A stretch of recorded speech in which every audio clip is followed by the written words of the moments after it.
মনে রাখতে হবে একটা গুনাহ মোছার যন্ত্র যা জিন্দেগীর সব গুনাহ মোছার যন্ত্র তা। মহান আল্লাহ তাআলা গুনার নাপাক ওয়ালা মানুষদেরকে আল্লাহ তাআলা পবিত্রতার গোসল দান করেন যদি বান্দা খালি গোসলখানায় হাজির হয়। যেমন ওয়াজ মাহফিল করেছে ইনসাফ, এটা একটা গোসলখানা। এখানে কেউ আসছে তো জিন্দেগীর সব গুনাহ মাফ করে দিবে, পেছনের গুনাহ মাফ করবে, হাদিসে আছে। ফেরেশতাদেরকে সাক্ষী রেখে রেখে আল্লাহ বলে দিবে এই বান্দাগুলা জীবনের সব কাজ বাদ দিয়া আমার ক্ষমা নিতে বসছে, তোরা সাক্ষী থাক, আমি ওদের জীবনের গুনাহ মাফ করে দিলাম। ক্ষমা করে দিবেন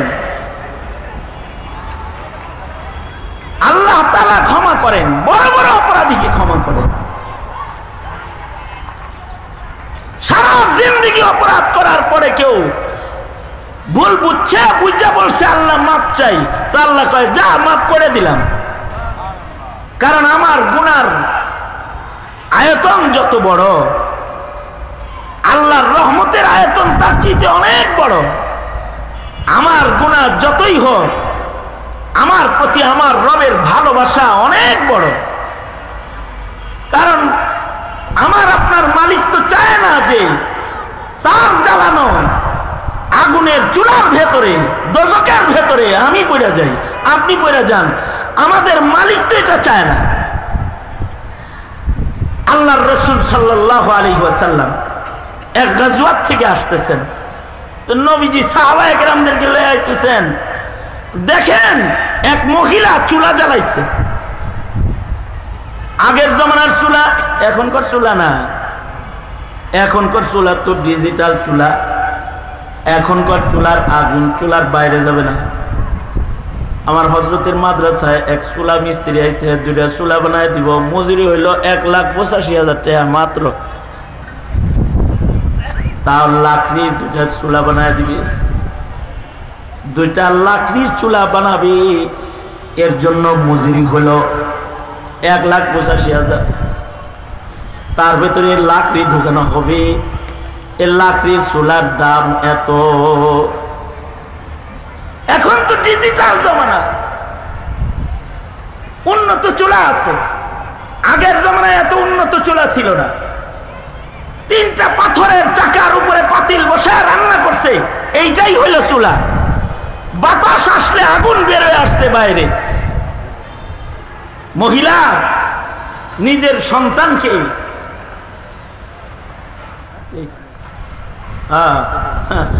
जो पानी आ गया तो तयम्मुम खत्म। बाबा आया বলছে আমার বয়ান করার হিল্লত নষ্ট হয়ে গেছে। সংক্ষেপে দুইটা কথা। আমি তো ছেলের মতন আদর করে আমারে সেই ছাত্র জমানার থেকে দেখভাল করেন আল্লামা জুনায়েদ আল হাবিব দাওয়াত বরকাত।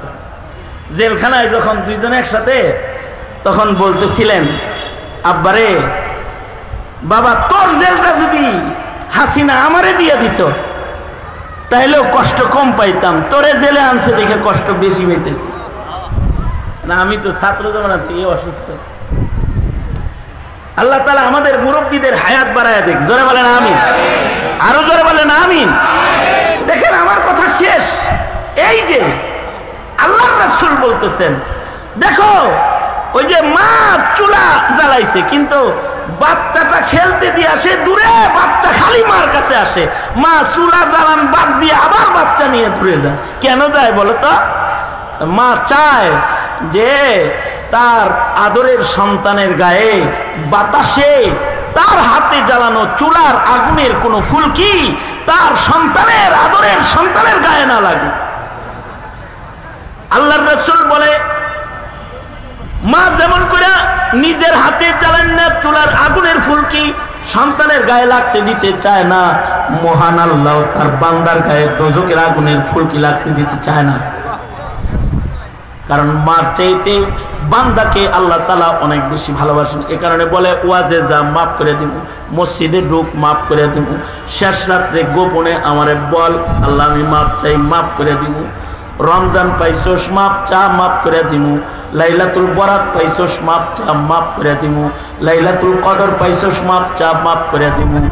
যদি মাপ না নেস তাহলে কিন্তু ধ্বংস হয়ে যাবি। মহান আল্লাহ আমাদের গুনাহ থেকে গোসল করানোর জন্য বারবার আমাদেরকে আল্লাহর মাগফিরাতের পানি দান করেন। আল্লাহর মাগফিরাতের পানি সবচেয়ে বেশি বর্ষিত হয় রমাদানুল মুবারকে। মাগফিরাতের ঢেউ চলতে থাকে, সাগরে দাঁড়ায় থাকলেই হয়, গায়ে ময়লা থাকে না। রমজানে কোন রকম পৌঁছে গেলেই চলে, রহমতের ঢেউ একটা গুনাহ থাকে না, গুনাহ মাফ হয়ে যায়। আর যতক্ষণ পর্যন্ত বান্দা গুনাহ মাফ না করাবে ততক্ষণ পর্যন্ত জান্নাত পাবে। সুতরাং জীবনে মাগফিরাতের দরকার। মাগফিরাতের জন্য ঘর থেকে বাইরে কেউ মাহফিল আইলেও মাগফিরাত পাওয়া যায়। বুখারী বলে মাগফিরাতের আশায় ঘর থেকে বের হইছে, আল্লাহ 100 খুনের গুনাহ মাফ করে দিছে। আর যদি অপরাধী নিজের অপরাধ না বুঝে, সে অপরাধ থেকে ক্ষমা চাওয়ার চেষ্টা করবে না। হাসিনার মতো অপরাধ আরো করার জন্য অপরাধ লিডারের দিল্লির সেই মোদি দাদুর আঁচলের নিচে যায় বৈশা পরিকল্পনা করা শুরু করে দিবে। তখন কিন্তু মাগফিরাত নসিব হবে না। কেউ যদি মাগফিরাত পেতে চায় তাইলে তার অপরাধ আগে তার বুঝতে হয় যে আমি অপরাধী। আর যদি মাইরা ফেরা কয় আমি কি করছি, তাইলে জীবনে কোনোদিন মাগফিরাত নসিব হবে না। সুতরাং ওই গ্রুপে কেউ যায় না যে মাগফিরাত নসিব হয় না। ওই কাম করো যাতে মাগফিরাত নসিব হয়, ওই আমল করো যাতে মাগফিরাত পাওয়া যায়। এমনকি ওই রাজনীতি করো যে রাজনীতি করলে মাগফিরাত পাওয়া যায়। জুলুমের রাজনীতি করবা না, অত্যাচারের রাজনীতি করবা না, নাপাক রাজনীতি করবা না। জিন্দিগিটার বড় দাম, ফুরায় গেলে আর আসবে না। নাপাক নিয়ে কবরে যাওয়া যাবে না। বাস আল্লাহ তাআলা আমাদেরকে পবিত্র হয়ে কবরে যাওয়ার তৌফিক দান করেন। আমিন বলেন। আল্লাহ তাআলা রমাদানুল মুবারকের মাগফিরাত আমাদের নসিব করেন। আমিন। ওয়া আখিরু দাওয়ানা আলহামদুলিল্লাহি রাব্বিল আলামিন। আসসালামু আলাইকুম ওয়া রাহমাতুল্লাহি ওয়া বারাকাতুহু।